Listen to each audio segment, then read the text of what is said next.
Olá pessoal, tudo bem? O meu nome é Andrea e eu estou aqui hoje para falar para vocês sobre o Programa Nacional de Crédito Fundiário Terra Brasil. Então vamos lá? Acompanhe a apresentação comigo.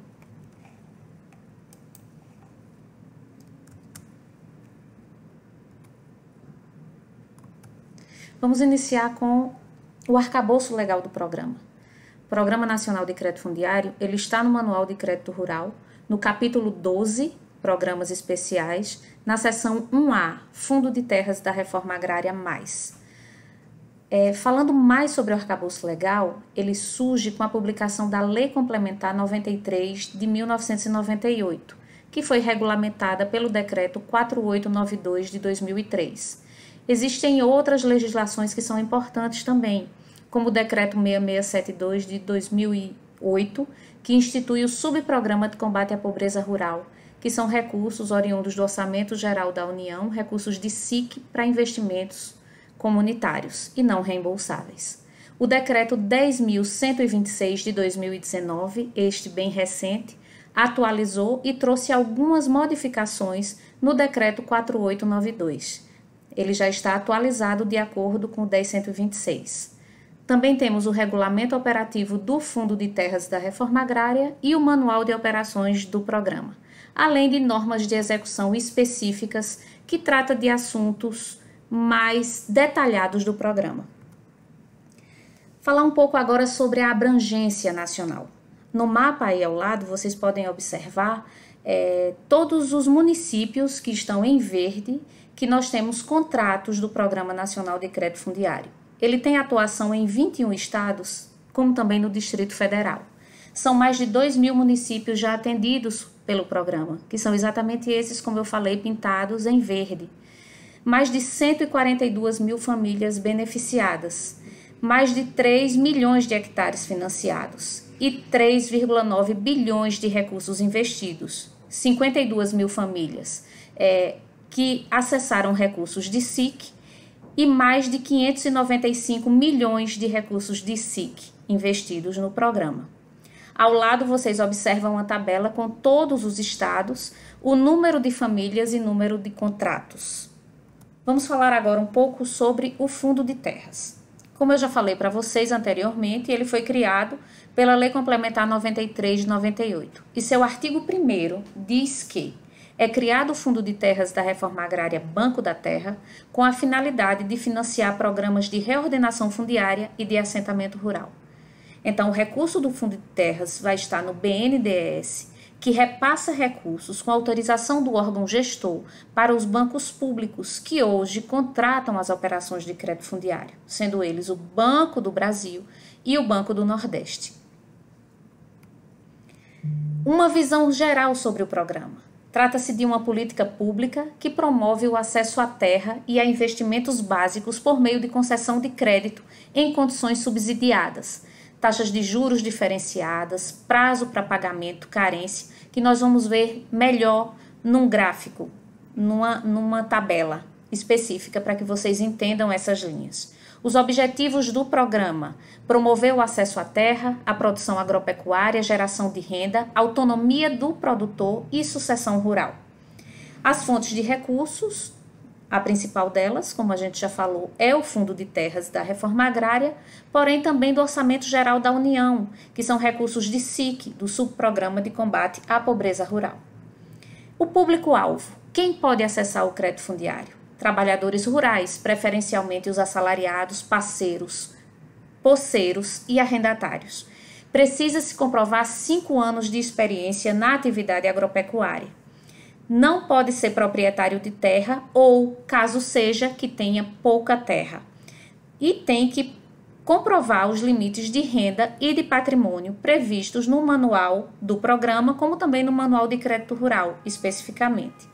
E todos os outros requisitos que estão previstos nos normativos do programa.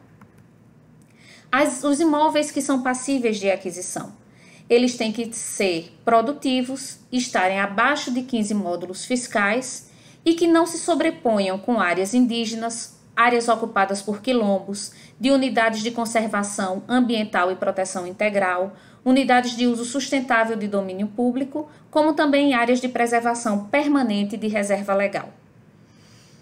O contrato do crédito fundiário, hoje, trata-se de um contrato de financiamento celebrado entre as instituições financeiras oficiais, como nós já falamos, Banco do Nordeste e Banco do Brasil, e os beneficiários do Fundo de Terras.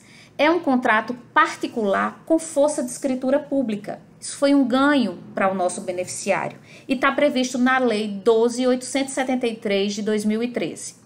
O imóvel ele vai permanecer hipotecado como garantia da União até completa quitação e que prevê também, nas cláusulas desse contrato, regras de uso e exploração da terra. As linhas e condições de financiamento, assim como eu falei, estão nesse quadro que vocês podem observar. Nós temos 3 linhas de crédito hoje no programa: o PNCF Social, o PNCF+, e o PNCF Empreendedor. Os estados da região norte, assim como no caso Tocantins, eles têm essa diferenciação, poder executar as 2 linhas de financiamento, tanto o social como o mais, falando especificamente dessas 2. Começando pelo PNCF Social, que tem abrangência na região norte e em todos os municípios que integram a área de abrangência da SUDENE. A renda anual, hoje, é de R$ 21.644,33. O patrimônio, até R$ 40.000. Já o PNCF+, que pode ser executado em todas as regiões, exceto na área de abrangência da SUDENE, possui renda. O beneficiário, o candidato a beneficiário, precisa comprovar a renda de até R$ 43.288,65 e patrimônio de R$ 80.000, tá certo? Lembrando que, para o PNCF social, a taxa de juros é de 0,5% ao ano.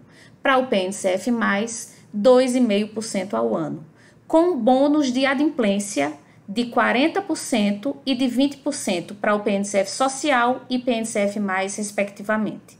Já o PNCF Empreendedor, que é uma linha que possui abrangência em todo o Brasil, com uma renda de mais de R$ 233 mil e patrimônio de até R$ 500 mil, é uma linha nova, que a diferença das demais é que o risco é da instituição financeira. Então, nós precisamos discutir ainda com os bancos o interesse para operacionalizá-la. As demais linhas, o risco é da União, o risco é do Fundo de Terras. E o teto de financiamento hoje é de R$ 151.510,28. Lembrando que tanto a renda quanto o teto de financiamento, eles são atualizados anualmente pelo IPCA. E é por isso que nós tínhamos um teto de 140 mil e essas atualizações que já ocorreram nesses 2 anos consecutivos, diante disso o teto está acima de R$ 151 mil. Então, aí estão as linhas de financiamento. Lembrando a vocês que esse pagamento vai ocorrer em 25 anos, com 36 meses de carência. Sobre os componentes básicos das linhas de financiamento, nós temos o SAT, que é o subprojeto de aquisição de terras, que são financiamentos com recursos reembolsáveis do Fundo de Terras da Reforma Agrária, que é destinado preferencialmente, ou melhor, inicialmente, à aquisição dos imóveis rurais. Porém, eles também podem financiar o que nós chamamos de despesas acessórias, que são o pagamento das custas de cartório, os impostos de transmissão de bens imóveis ITBI, bem como os serviços topográficos, além da capacitação inicial. Já o CIB, que é o subprojeto de investimento básico, também é um financiamento por meio de recursos do Fundo de Terras da Reforma Agrária, que é destinado ao apoio à instalação das famílias que forem beneficiadas, à implantação de infraestrutura básica e produtiva, capacitação dos beneficiários, além da assistência técnica e extensão rural na aquisição desses imóveis. Os limites de recursos para a CIB hoje são de R$ 27.500 por beneficiário. E nós utilizamos aqui no Departamento de Gestão do Crédito Fundiário e em todos os estados que executam os seguintes sistemas. O SIG-CF, bastante conhecido pelas unidades técnicas estaduais, unidades gestoras estaduais e todos aqueles que atuam na mobilização das famílias, que é o Sistema de Informações Gerenciais de Crédito Fundiário. que você registra a proposta de financiamento, todos os subprojetos, a documentação básica do imóvel e dos beneficiários e ainda o acompanhamento dessas propostas contratadas.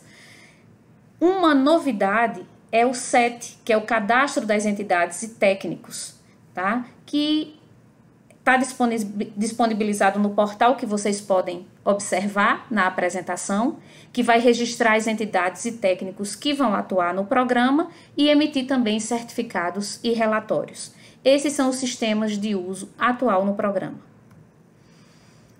A gente traz aqui inicialmente para que vocês observem o fluxo atual de contratação. Então, vocês podem observar várias caixinhas e vários momentos que se passavam até finalizar a contratação. Trata-se de um financiamento. Então, a gente sabe que existem alguns detalhes que tornam o programa um pouco burocrático. Então, o objetivo dessa nova gestão do programa é desburocratizar o acesso. E esse fluxo a gente está tentando atualizar para que ele possa diminuir essas caixinhas e a gente traz agora para vocês o fluxo emergencial de tramitação das propostas. É um fluxo que hoje está em uso, mas que, diante dos estudos que estão acontecendo no Departamento de Gestão do Crédito Fundiário, inclusive junto à Secretaria da Agricultura Familiar e Cooperativismo, tentando reduzir ao máximo, passando de 15 etapas para, no máximo, 6, podendo chegar até 4. Essa discussão está bem avançada já junto aos agentes financeiros e vai facilitar muito o acesso do beneficiário, do agricultor familiar ao crédito fundiário. Enquanto antes nós falávamos em mais ou menos 24 meses do início da criação dessa proposta até a contratação, era o tempo médio de tramitação de uma proposta, a ideia é que isso possa se reduzir para até 6 meses, para facilitar esse acesso. E diante de todos esses aprimoramentos que eu já falei, nós apresentamos aqui outros para vocês do Terra Brasil. Normatização do programa pela SAF-MAPA, elaboração do projeto técnico contendo viabilidade e capacidade de pagamento com responsável técnico. Então, nós vamos deixar de falar em proposta de financiamento para falar em projeto técnico de financiamento. Regulamentação do pagamento da elaboração deste projeto, ampliação dos limites de CIB, simplificação do acesso ao programa com maior autonomia dos agricultores, ampliação da participação dos governos estaduais e também municipais na execução do programa, redução das etapas, como já falei para vocês, e agilidade no processo de contratação, elaboração de estratégias para a redução da inadimplência e elaboração de estratégias para a regularização dos beneficiários com indícios de irregularidades. Maiores informações vocês podem obter na página que está aí para vocês, a página da Agricultura e todas as informações sobre como acessar o Programa Nacional de Crédito Fundiário Terra Brasil. Agora para vocês aí o nosso contato. Qualquer dúvida, entre em contato por e-mail, pelo e-mail gabinete.decred@agricultura.gov.br e teremos o maior prazer de respondê-los. Então é isso, pessoal. Por hoje é só. Esperamos que tenham gostado da apresentação e estaremos, como já disse, à disposição para eventuais dúvidas que possam surgir no decorrer da AgroTeams ou após a realização dela. Tchau!